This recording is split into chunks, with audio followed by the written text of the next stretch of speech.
This is another radiator cap amendment here. I would like to say that the original bill sponsor is totally okay with this. It's not a hostile amendment or anything like that. So what this amendment does is it says that public school districts should not be able to use taxpayer funds to support teachers' unions. That's all this amendment does.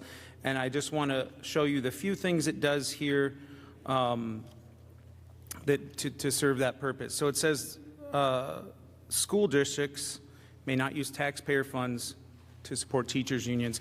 And they cannot, it says they cannot contribute public funds directly to a teachers' union.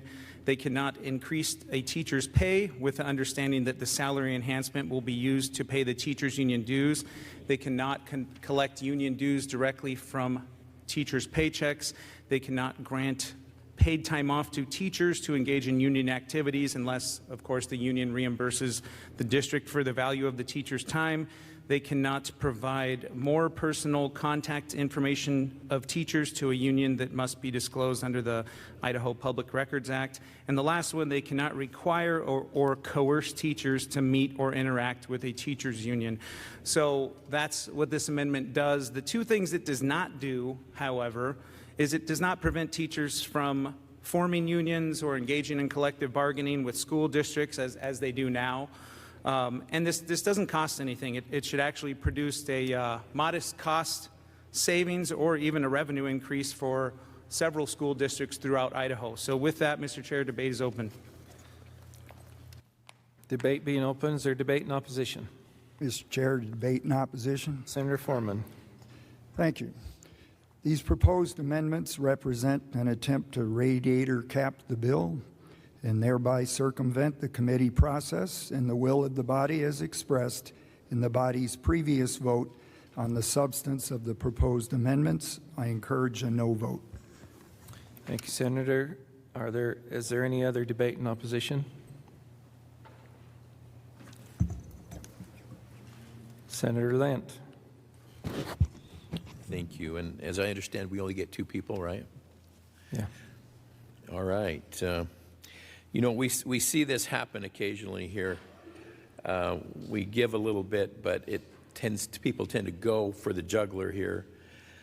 I'm okay with the issue of what we're spending from, as far as deducting from the checks. That really has, the payroll deduction has decreased significantly over the last years, and the teachers union has really worked to do that. So that's not really the big issue. What I see here in the 1 minute basically that we've had to look at this, on page 2 under definitions, item 5 representative activities, and then item 6 teacher union activities.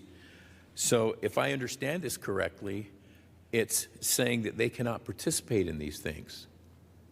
So they cannot support or oppose any candidate for federal, state, or local public office, influence the passage or defeat of any federal or state legislation, federal or state, local ordinance, or any ballot measures, promote or solicit membership or participation.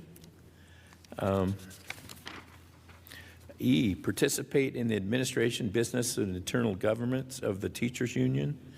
I, preparing, filing, or pursuing grievances.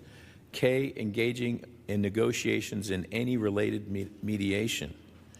And L, administering a negotiation agreement.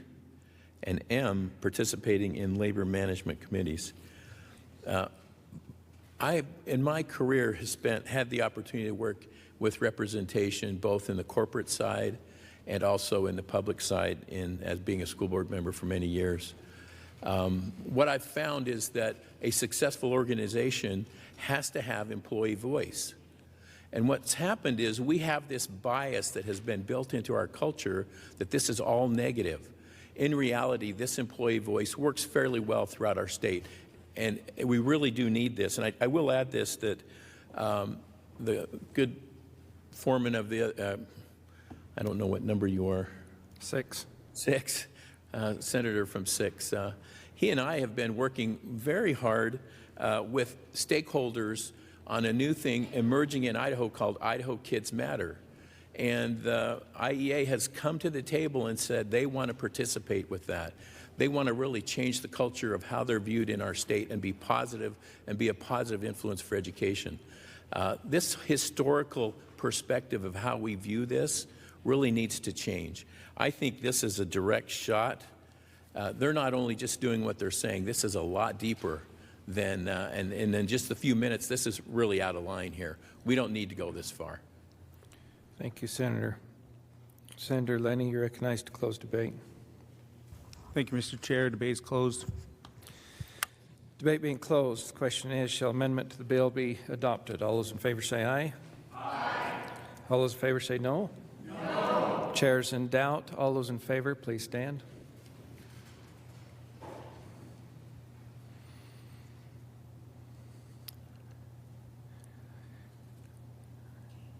All those against, please stand.